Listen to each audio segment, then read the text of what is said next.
Now, don't get me wrong, I love a good ancestor altar, but let's be honest, it's kind of become like the Instagram version of Samhain these days. And the real work of this season goes much deeper than candles and photos. It is raw, it is uncomfortable, it is powerful. So today I'm sharing a few rituals with you that go beyond the altar, the ones that take you straight to the heart of this season. So we're not staying at the surface for this one, we are going straight to the bones of Samhain. So if that sounds like your kind of thing, stay tuned to learn more.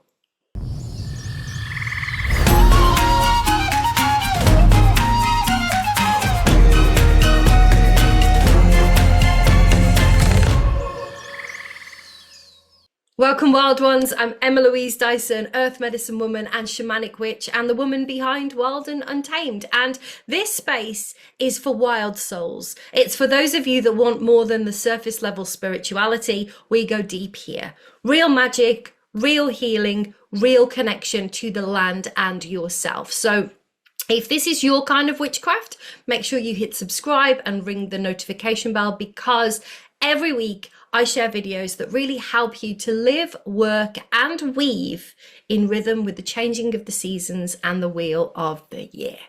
All right, let's get into this one. Samhain. So Samhain marks the witch's new year, and like any good death, it begins with letting go. So although this ritual that I'm going to share with now has really been done to death, it is still one of my favorites for clearing out what no longer belongs in your life before we step into the new cycle. You are going to need one candle, a fireproof bowl, and something to write with. So you're going to start by sitting very quietly and naming what is done. Like, just have a think about this right now. What are you done with? The habits, the stories, the versions of yourself that you have outgrown. What are you done with? You can probably already think of some already. Write these down, speak them out loud if you can, because voice carries power, right? Our words, our spells. And then one by one, feed those words to the flame.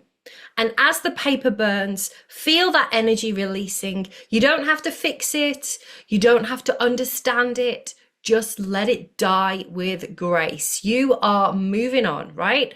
You are leaving that version of you behind. And then when the ashes are cool, take them outside, bury them under fallen leaves, or you can mix them into the compost heap if you have one, returning them to the earth. It is your way of saying, this is done. And this is part of the cycle now, right?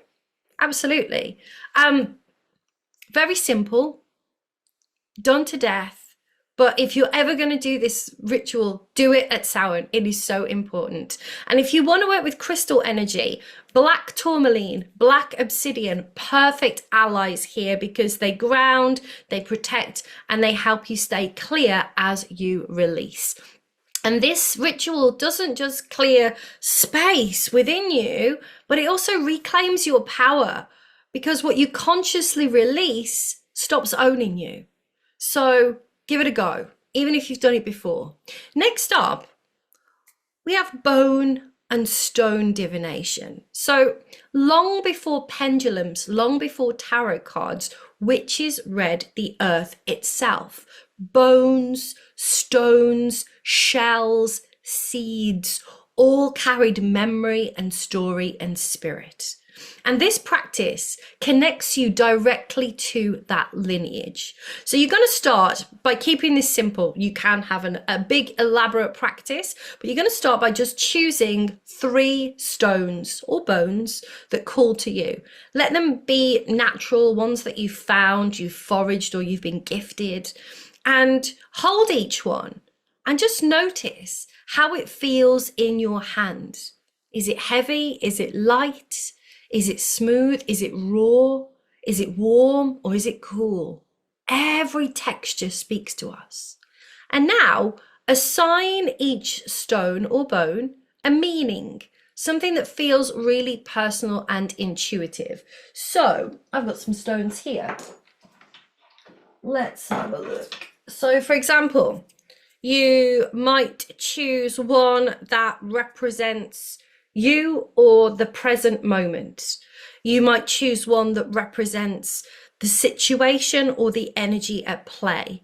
And then maybe one that represents the guidance, the outcome, or the medicine that's being offered. And you can also theme them around the elements as well, the directions, ancestors, emotions, whatever makes sense in your practice. There is absolutely no wrong way to do this. What matters is that you know what each stone stands for before you cast them. Yeah, it's probably a little bit big, but when you're ready, you can sit quietly and you can ask a question. Now, I really recommend that you keep this an open-ended question, not something like, will this happen? But something more along the lines of, what do I need to understand? Or what is shifting here? And remember, you're asking for wisdom, not for prediction, right? And then you're going to drop or roll your stones onto a dark cloth or the ground, and you're simply going to look and just notice the distance between them. Are they clustered together? Are they showing harmony or alignment? Are they spread apart? Maybe that hints at separation or change. Does two of them seem to face one another? Maybe they form a triangle of attention. Where does your eye go first when you look at them? What feelings land in your gut before your mind jumps in? They're the kind of questions you want to be asking and thinking about. So the first instinct is the message. I'm going to shout that louder for the people at the back.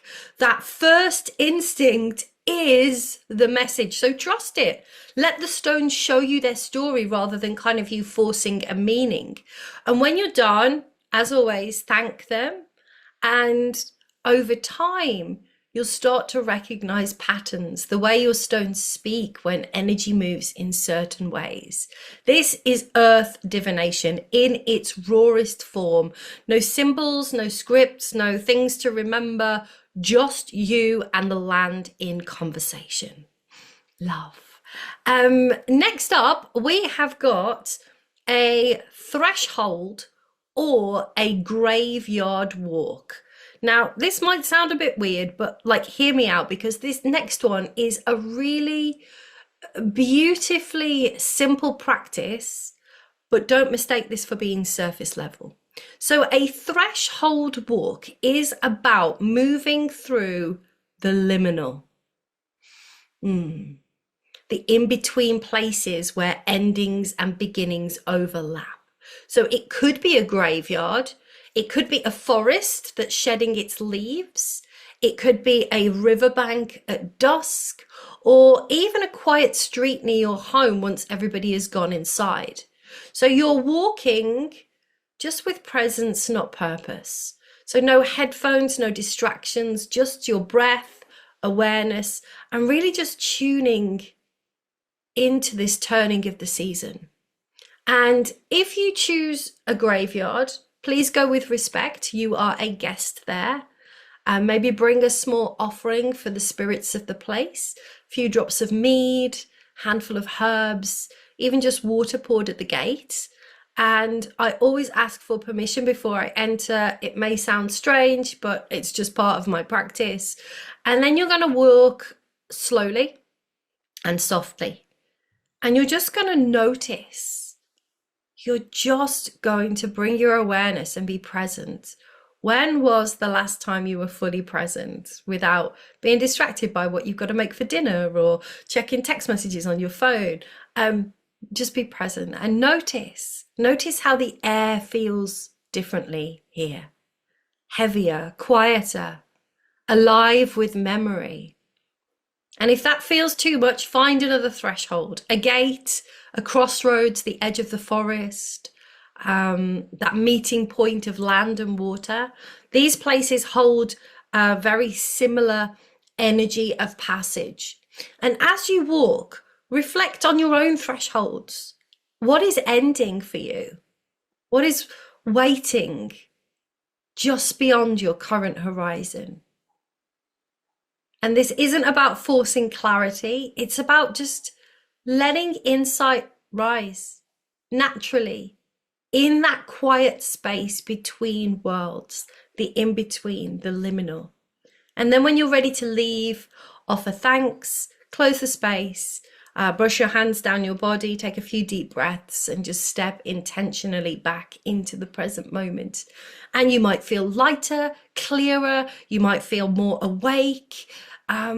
You know, that's the magic of thresholds. They remind us that every ending is also an opening. So give that one a try.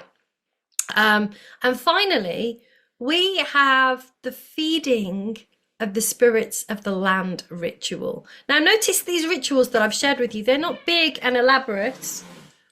My cats are fighting. Stop fighting. These are not big elaborate rituals, right? They are simple things that absolutely everybody can do. So, feeding the spirits of the land ritual. Not all spirits belong to our bloodline.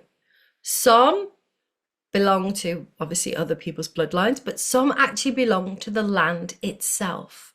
The soil beneath your feet holds memories, just like your ancestors do. And at Samhain, when the veil is thin, those spirits of the land are listening too. So this ritual is about tending your relationship with them. It's about offering gratitude and nourishment and acknowledgement. And it is one of the simplest, most beautiful ways to practice witchcraft that is rooted in place. So you are going to find a quiet spot outdoors that feels alive to you. Maybe a tree that you always pass. Maybe the corner of your garden. Maybe a crossroads. Maybe a wild patch of land that just seems to hum beneath your feet. Bring a small offering. Bread, milk, apples, honey, mead. I've said mead a few times in this video. Mead. They all work beautifully. But the key here is about respect and intention. It's not about extravagance. So when you arrive, pause. Greet the spirits of that place, the unseen ones that dwell in the stones, the roots, the wind, the soil. And maybe speak out loud or silently if that feels better to you. I see you. I honor you. Thank you for holding me and this land. And then leave your offering gently. Pour, place, or scatter, never throw. And as you do, you might feel a shift, the stillness of the air deepening, the sense that you're being witnessed. And if you're sensitive, listen for how the energy changes. Maybe the leaves rustle differently, or the air cools, or a bird calls. You know, small signs that your gesture has been received. So stay for a few moments in quiet communion. You don't need to do anything. This is about relationship and really connecting. It's not about results. Then when you're ready, you can whisper a thank you, you can step away and leave without looking back. Just a simple way of closing the exchange and trusting that it's complete. And there you go. This kind of ritual really grounds your Samhain work. It reminds you that witchcraft isn't only about the dead of your lineage, but it's also about the living land that holds them, that holds you.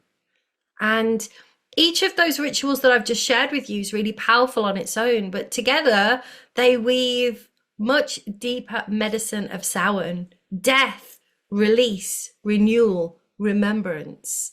So yeah, if you want to combine them, if you want to do them all, they're designed to all work together beautifully. And after you've worked with them, give yourself some time to just sit with what's shifted, journal, rest, light a candle, ask yourself, what is ending? What am I ready to carry forward? And remember, Samhain is a threshold, and thresholds are not meant to be rushed through. They are meant to be felt.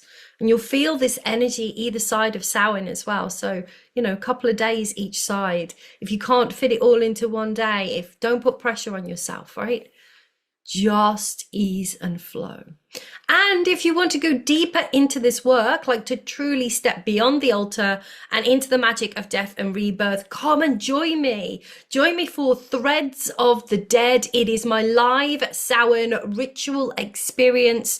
We're going to gather on Zoom on the 30th of October to weave, to journey, and to connect with the spirits that walk this season. It is completely free to join. If you can't make it live, you'll still receive the replay, and you'll be able to tap into the energy in your own time as well. So make sure you check that out. And when you sign up, you will also get a chance to grab my Samhain Grimoire bundle. This is 6 downloadable printable ebooks full of rituals and recipes, foraging, correspondences, spells. It's got it all.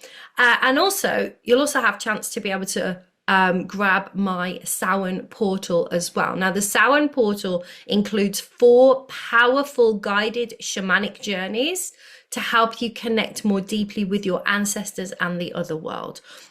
All the links are below in the descriptions. Come and join us for Threads of the Dead, and let's honor this dark and potent season together, because Samhain isn't about fear or loss. It's about remembering who you are beneath the surface and walking with the wisdom of those who came before. Thank you so much for joining me. If you got value from this video, don't forget to like, subscribe, share it with your witchy friends. And this really helps more people find this kind of work, and it helps us to send those ripples out, which is so important in the world we're living in right now. And remember, come and join me for my next video, because I absolutely love each and every one of you. And let me know in the comments, what are you doing for Samhain this year? Do you have any celebrations? Do you have any rituals that you're going to be doing? Let me know in the comments. In the meantime, I'll see you in the next video. Stay cool, won't you?